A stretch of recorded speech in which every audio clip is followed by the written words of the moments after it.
அனைத்து நல்லுள்ளங்களுக்கும் என் அன்பான வணக்கங்கள். நான் உங்கள் இந்துமதி உதயகுமார். இன்னைக்கு நம்ம ஒரு நாவல் கதையை பார்க்க போகிறோங்க. திருமதி அகிலா கோவிந்த் அவர்கள் எழுதிய ஒரு கதையை தான் பார்க்க போகிறோம். கதையின் பெயர் இனியவளே. இந்த கதையோட முந்தின பாகத்தோட லிங்க்ஸு நான் கீழே டிஸ்கிரிப்ஷன் பாக்ஸில் கொடுக்குறேங்க. இப்போ வாங்க கதையை தொடர்ந்து கேட்கலாம். ராஜா ஏதோ முக்கிய குறிப்புகளை எழுதிக்கிட்டு இருந்தா. அப்போது கவிதா அவனுடைய ரூமுக்கு வந்தா. என்ன விஷயம் கவிதா அப்படின்னு ஆச்சரியமான குரலில் ராஜா அவளை பார்த்து கேட்டா. ஒன்றுமில்ல, ஒரு விஷயம் உங்ககிட்ட கேட்கணும், கேட்க தயக்கமாக இருக்குது சார். கவிதா பீடிகையோடு இழுத்தா. தயக்கமா? என்கிட்டயா? தாராளமாக கேள. ராஜாவும் சிரிச்சுக்கிட்டே சொன்னான்.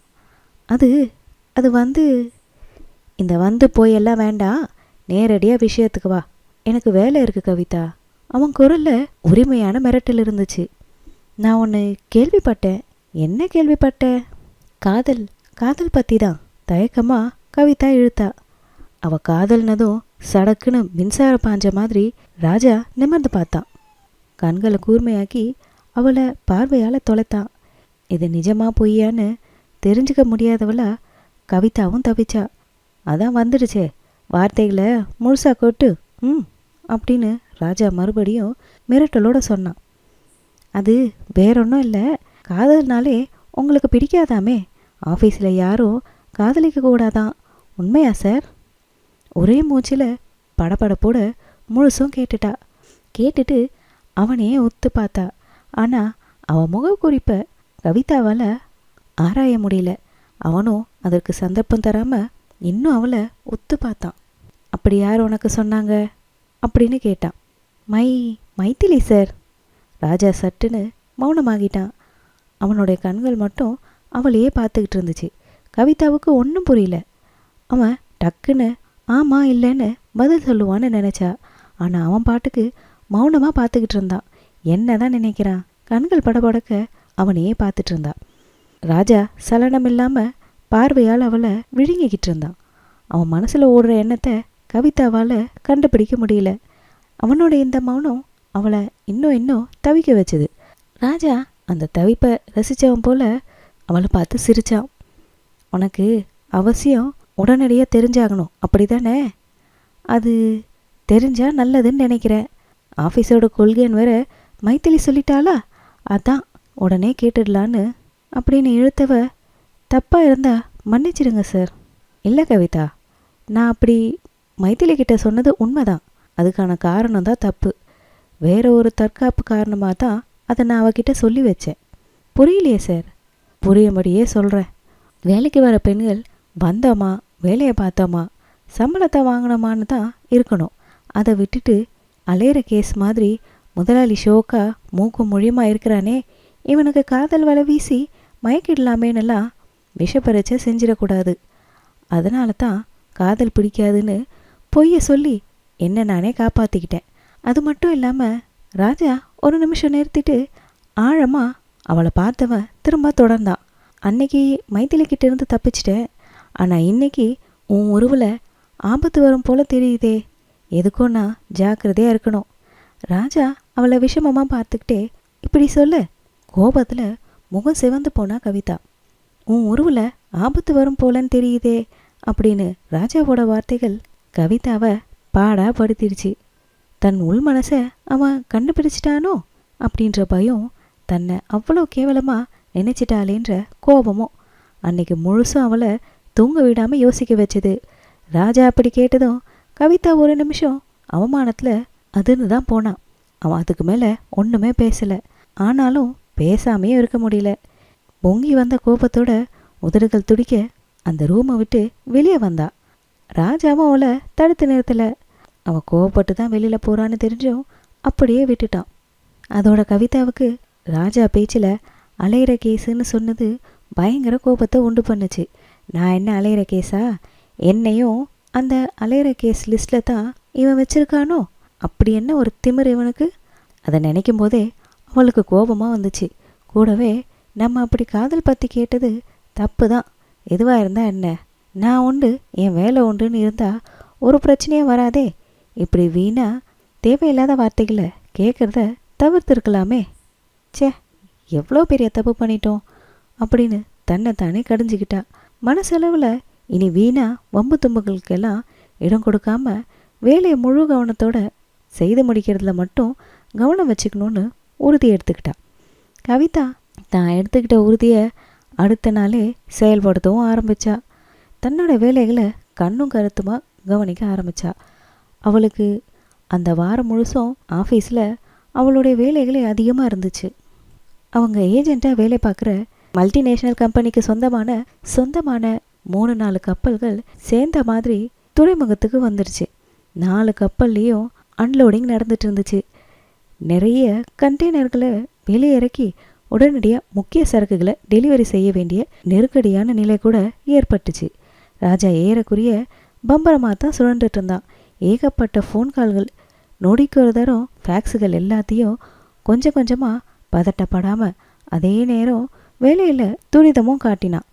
அவனுடைய இந்த லாவகத்தை பார்த்து கவிதா 1-2 முறை வியந்து தான் போனான். போதா குறைக்கு அவன் கூட அடிக்கடி காரில் துறைமுகத்துக்கு வர போக வேண்டிய வேலை இருந்துச்சு. அன்லோடிங் ஸ்பாட்டில் சரக்குகள் சரியாக இருக்கிறத குறிப்பெடுக்கிறதும் அவளுடைய வேலை தான். காரில் ஏறு கவிதா, டைம் ஆச்சு அப்படின்னு ராஜா அவசரமாக கூப்பிட்டதும் மின்னல் வேகத்தில் ஃபைல்களோடு ஏறிக்கிட்டா. அது மட்டும்தான் அவளுக்கு தெரியும். கண்மூடி கண் திறக்கிறதுக்குள்ளே துறைமுகத்தில் இருப்பாள். அவ்வளோ நெரிசல்களான ரோட்டில் கூட காரை சிட்டா பறக்க விட்டு ஓட்டுற அவனோட இந்த லாவகத்தை பார்த்து வியந்து தான் போவாள்.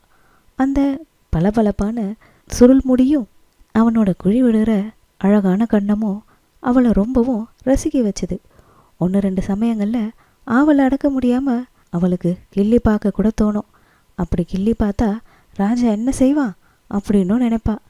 அடுத்த கணமே, சே என்ன ஒரு விபரீத ஆசை, புத்தி ஏன் தான் இப்படி அலையுதோ அப்படின்னு தன்னைத்தானே நொந்துக்குவா. ஆனால் ராஜாவோ அவளுடைய இந்த மனப்போராட்டங்களெல்லாம் கவனிக்காதவனா ரோட்லேயே கவனமாக இருப்பான். 1-2 சமயங்களில் அவளை பார்த்து திரும்பும்பொழுது சின்ன சிரிப்போட அவன் கார் ஓட்டுறதுல கவனம் செலுத்த ஆரம்பிச்சிருவான். ஆனால் அதுவே அவளுக்கு தேவாமிர்தம் மாதிரி இருக்கும். மறுபடியும் திரும்பி தன்னை பார்க்க மாட்டானா, ஒரு முறை தன்னை பார்த்து சிரிக்க மாட்டானான்னு அவன் முகத்தையே பார்த்துக்கிட்டு இருப்பா.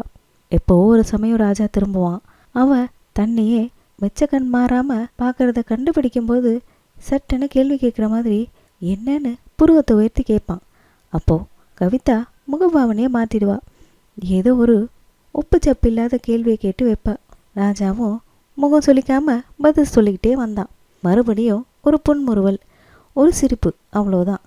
அன்னைக்கு ராத்திரி கவிதா வீட்டுக்கு வந்தா அவளுக்கு கையும் ஓடாது காலும் ஓடாது, தூக்கமும் வராது. ராஜா முகம்தான் மறுபடி வந்து அவளை வாட்டி வதத்தி எடுக்கும். அவனுடைய அந்த புன்முறுவல் சிரிப்பு அவளை ரொம்பவும் இம்சிக்கும். கூட பயமோ தன்னைத்தானே வாட்டும். ராஜாவை எதுக்கு நம்ம நினைக்கணும்? ஏன் திரும்ப திரும்ப அவரை பற்றியே நினச்சிக்கிட்டு என்னதான் ஆச்சு? ஏன் இப்படியெல்லாம் நடக்குது? எதுக்கு இந்த வீண் விபரீத ஆசைகள்? இந்த கேள்விகள் எல்லாம் அவளுடைய மனசில் தாண்டவமாடும். மனசை அடக்கி பாப்பா. கவிதா தன்னுடைய இந்த நிலை தான் என்ன, நான் யார் அப்படின்றதெல்லாம் நினச்சி பாப்பா. எல்லா ராத்திரியோட ராத்திரி சரி, காலையில் எழுந்துட்டா எப்பவும் போல் ஆஃபீஸுக்கு போகிறதும் ராஜாவை பார்க்குறதும் அப்படின்ற நினைப்பே பாடாப்படுத்தி சிறகடிக்க ஆரம்பிச்சிடும். மனசு படபடக்க ஆரம்பிச்சிடும். அந்த படபடப்பு அவனை ஆசை தீர பார்த்த பின்னாடி தான் அடங்கவும் செய்யும். சில நேரங்களில் ராஜாவும் தன்னை கவனிக்கிறத பார்த்துட்டு கவிதா திடுக்கிட்டு போவா. அவள் வேலையில் கவனமாக இருக்கும் பொழுது தற்செயலாக நிமிர்ந்தா ராஜா தன்னை பச்சை கண் வாங்காமல் பார்க்குறத பார்த்ததும் முகம் சிவந்து போயிருக்கா. ஒருவேளை ராஜாவுக்கும் தன்னை போல எண்ணங்கள் அவன் மனசில் மிளிர்தோ, அவனுடைய மனசுலையும் இனம் புரியாத படபடப்பு நம்ம போலவே ஏற்படுதோ அப்படின்னு நினைப்பா. ஆனால் அடுத்த கணமே எந்த வித மனச்சலனமும் இல்லாமல் அவன் வேலை பார்க்குறத பார்த்ததும் ஏமாந்து போவா. மைத்திலி சொன்னது தான் அவளுக்கு அடிக்கடி ஞாபகம் வந்துச்சு. ராஜாவை பற்றி பயப்பட வேண்டாம், அவர் அதிகம் நெருங்க மாட்டார், அளவோடு தான் பழகுவார் அப்படின்னு சொல்லியிருந்தாளே, நிஜமா? ஆமாம், பெண்கள்னாலே அவருக்கு அலர்ஜி. அலர்ஜியா? ஆமாம், அன்னைக்கு அவர் காதல் தோல்வின்னு கதை சொன்னேல, அதிலிருந்து தான் பெண்கள்னாலே அவருக்கு அலர்ஜி ஆகிட்டாங்க. மைத்திலி எப்படி சொன்னதும் கவிதாவுக்கு சிரிப்பு தான் வந்துச்சு. ஆனால் அடங்கிக்கிட்டா. காதலா கத்திரிக்காயா ஏமாந்து போயிட்டாராம். நல்ல கதை விட்டுருக்காரு, நீயும் ஏமாந்துட்ட அப்படின்னு மனசுக்குள்ளேயே நினச்சிக்கிட்டா. ராஜா சொன்ன தற்காப்பு காரணம் அலைகிற கேஸ் போன்ற விஷயம்லாம் அப்பப்போ எழுந்து அவளை பயமுறுத்த தான் செஞ்சுது. எந்த ஒரு சூழ்நிலையிலும் தன் மனநிலையை அவன் கண்டுபிடிச்சிருவானோ, தன்னை சீப்பாக சராசரி பெண்கள் லிஸ்ட்டில் சேர்த்துருவானோன்ற பயம் விஸ்வரூபம் எடுக்க ஆரம்பிச்சுது. ஆனால் அந்த வாரம் அவளோட இந்த மனநிலைக்கு ஏற்ப ராஜா கூப்பிட்டு அந்த விஷயத்த சொன்னதும் மகிழ்ச்சியில் தாண்டவமாட ஆரம்பிச்சுது அவளுடைய மனசு. கவிதா, இன்றைக்கி சாயந்தரம் ஃப்ரீ தானே? என் கூட வர முடியுமா? எதுக்கு சார்? வீடு வரைக்கும் தான். வீட்டுக்கா?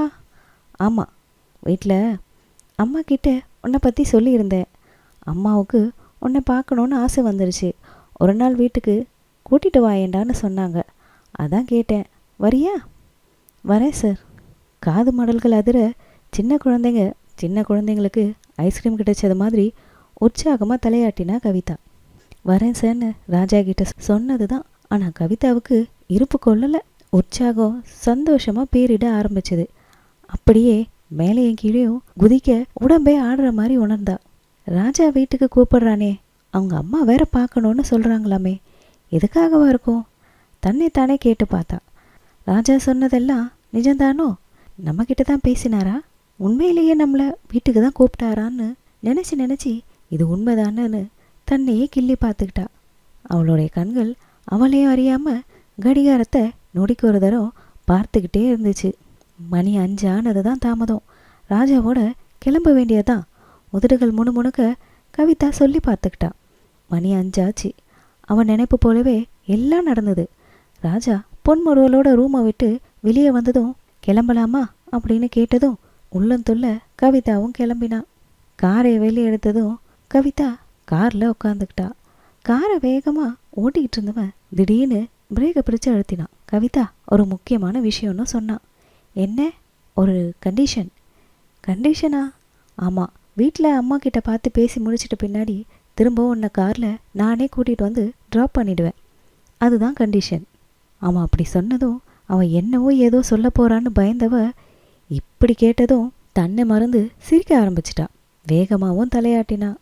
அவன் இப்படி குபீர்னு சிரிச்சதை ராஜா வெகுவாக ரசிச்சான். கலகலன்னு மணிகளை சிதற விட்ட மாதிரி அவளுடைய முத்து பற்களோட வரிசையில் வெளிவந்த அந்த சிரிப்பில் அந்த பளபளப்பான கண்ணும் பரவசம் அவளுடைய அழகான முகம் எல்லாத்தையுமே ரசித்து பார்த்தான். நிச்சயம் இவ பேரழகிதான். தனக்குள்ள உதடுகள் முணுமுணுக்க அவன் சொல்லிக்கிட்டான். இதோட இந்த பகுதியை நம்ம முடிச்சுக்கலாம். இதன் தொடர்ச்சியை அடுத்த வீடியோவில் நம்ம பார்க்கலாம். இந்த கதை உங்களுக்கு பிடிச்சிருந்தா லைக் பண்ணுங்கள், ஷேர் பண்ணுங்கள். அதோட நம்ம சேனலை மறக்காமல் சப்ஸ்கிரைப் பண்ணிக்கோங்க. திரும்ப வேறு ஒரு வீடியோவில் உங்களை நான் சந்திக்கிறேன். அதுவரையில் நன்றி.